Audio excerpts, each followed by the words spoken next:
জিন্দাবাদ জিন্দাবাদ।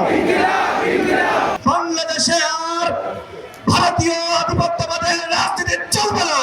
সংগ্রামী উপস্থিতি, আজকে জাতীয় নেতৃবৃন্দ এখানে উপস্থিত আছে। আজকে এখানে জামাত, বিএনপি, এনসিপি, গণ অধিকার পরিষদ, এবি পার্টি সহ বাংলাদেশের চরমোনাই সহ ইসলামিক দল সহ সকল রাজনৈতিক দলের প্রতিনিধিরা আছে, ছাত্র সংগঠনের প্রতিনিধিরা আসে।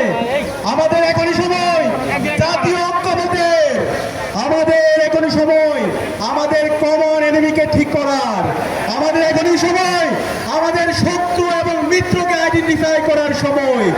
আমি সবাইকে আহ্বান করব, আজকে বিপ্লব পরবর্তী 16 মাস পার হয়েছে। বিপ্লব পরবর্তী আমাদের মধ্যে অনেক বিভাজন তৈরি হয়েছে।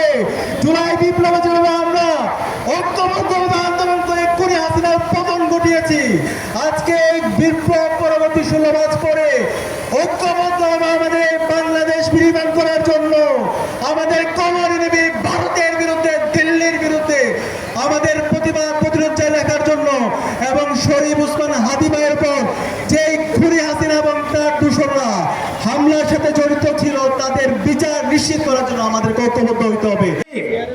এখানে আমি প্লাকার্ড দেখতে পাচ্ছি, এখানে যারা উপস্থিত হয়েছেন আমরা সবাই উসমান হাদি, আপনারা হাত উঁচু করে দেখান, সবাই উসমান হাদিতে প্রস্তুত আছেন।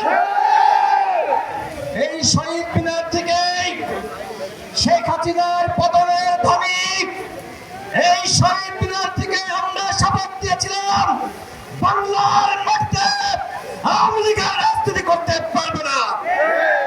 এই শহীদ মিনার থেকে আমাদের বলতে হবে বাংলাদেশে আর ভারতীয় আধিপত্যবাদের রাজনীতি চলবে না। আমার ভাই হাদিকে গুলি করা হয়েছে, পরিকল্পিতভাবে হত্যার উদ্দেশ্যে এই গুলি করা হয়েছে। আমার ভাই হাদি আমাদের মাঝে ফিরে আসবে কি আসবে না আমরা কেউ জানি না, কিন্তু হাদি লাখো হাদির জন্ম দিয়ে গেছে।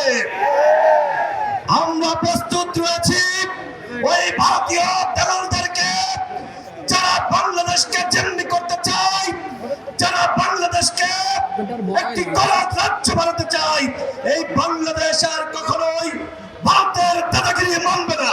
আজকে প্রধান নির্বাচন কমিশনার বলেছেন আমার ভাই হাদির উপর যে হামলা হয়েছে এইটা নাকি বিচ্ছিন্ন ঘটনা,